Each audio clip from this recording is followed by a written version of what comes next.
Primero, naturalmente, gracias a ustedes por la presencia en el día de hoy aquí. Gracias al Centro Artístico, Literario y Científico de Granada. Tengo que repetir siempre que hay un acto público, mis gracias a la Fundación Unicaja, que es la que desde el primer momento sostiene esta pequeña editorial con generosidad y constancia. Y paso a hacer unas cuantas reflexiones sobre el tema que nos trae aquí. Hay un libro, creo que se publicó hace 10 años,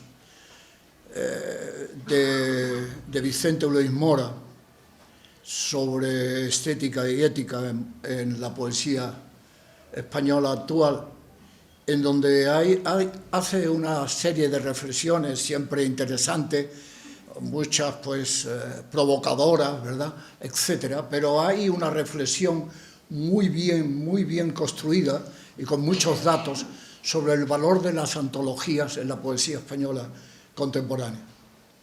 Y efectivamente hay un uso partidista, entre comillas, torcido, torticero, de la antología en cuanto se plantea como el lanzamiento de un grupo que sin cohesión intenta tener la cohesión de estar agrupado en una antología. Y otras, naturalmente, que son meros formulaciones de intereses críticos y literarios y editoriales concretos que potencian a un grupo determinado o a una antología determinada con un aparato de crítica muy solvente y muy preparado y preparado con antecedentes, ¿no? Ya, y donde, por ejemplo, pues se articula un mensaje que intenta ser coherente y que quiere significar una novedad, un camino nuevo, un sendero aparte de la poesía española de ese momento, y por tanto busca una serie de características generales, lo apoya con la crítica, y esa es una antología. Esta antología no tiene en absoluto esa intención, en absoluto, y en su propia construcción, como hablará el antólogo, está verdaderamente no solo su novedad, sino su generosidad en este sentido, ¿no? Saben ustedes que es una antología donde hay un solo poema de unos autores y que esos autores son 70, que naturalmente tiene problemas, siempre toda antología para ser reconocido y que se ha acertado en los 70, eso es absolutamente imposible, ¿verdad? Siempre hay personas que se quedan fuera, que se sienten incluso postergadas, etcétera, etcétera, pero nuestra intención, la intención del antólogo en absoluto ha sido eso. Y para postergar cualquier otro comentario también malintencionado, ni el propio antólogo ni yo, que también escribo poesía, y el otro compañero que llevamos la editorial, Juan Ceiles Domínguez, también escritor y poeta, estamos desde el principio fuera de esa antología. Viendo la antología y leyéndola, viendo el prólogo brillante, ecuánime, se me ocurrió el otro día, volviendo a leerla para preparar esta pequeña intervención, que la poesía sí es algo cuando es fértil, cuando es potente, cuando hay un poeta verdadero sobre esos poemas, que ha escrito esos poemas. La mutación de su poesía es continua. No hay una estabilidad poética durante 20 o 30 años en un poeta, si se precia de buen poeta, ¿verdad? Hay siempre matices, hay siempre descubrimientos, hay siempre teorías que diferencian unos planteamientos, que diferencian unos poemas, unos libros de otros, las intenciones, el lenguaje, el ritmo, la música, etc. Y piensa uno, ¿qué pasaría si se volviera a hacer la antología dentro de 20 años, ¿verdad? Los que ya son mayores no tendrían opción de cambiar el poema, ¿verdad?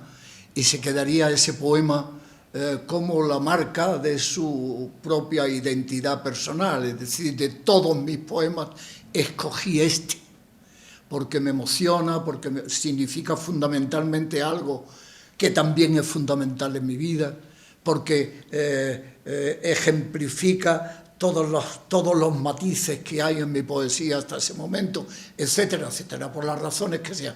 Pero si no tiene opción de cambiarlo, ese sería el poema que lo representaría. Los más jóvenes, la poesía, la antología llega desde los que nacieron en el 23, como Pablo García Baena, hasta el 73, si no recuerdo mal, 50 años que lo hace Lanceros. Muy probablemente los poetas que viven y que están produciendo y que no son ancianos, cambiarían seguramente ese poema, ¿verdad?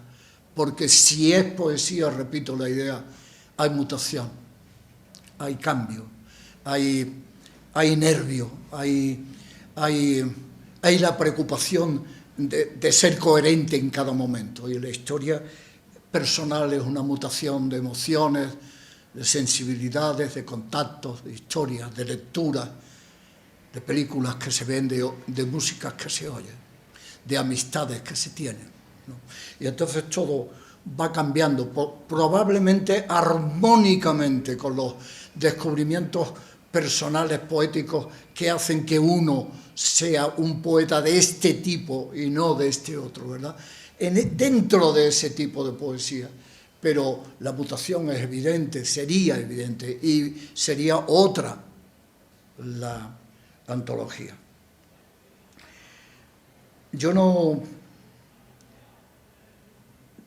no soy la persona más adecuada para hablar con cierta objetividad de Antonio Enrique, porque lo aprecio extraordinariamente.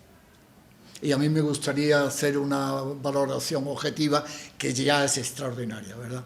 En su preparación, en su seriedad, en su rigor, en su conocimiento, en su exigencia, en su perseverancia, etc. Pero le tendría que decir, para terminar, que nosotros le pusimos los límites, él no se los puso. Nosotros, los editores, le dijimos, no pueden ser más de 350 páginas, no tenemos más medios para publicar, ¿no?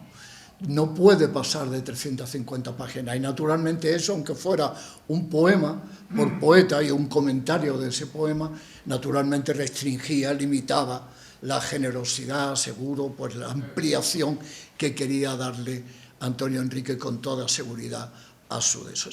Por tanto, y termino, si hay alguna limitación, si hay alguna pequeñez, si hay algún defecto, si hay alguna torpeza, es cuestión de los editores y en absoluto del antólogo.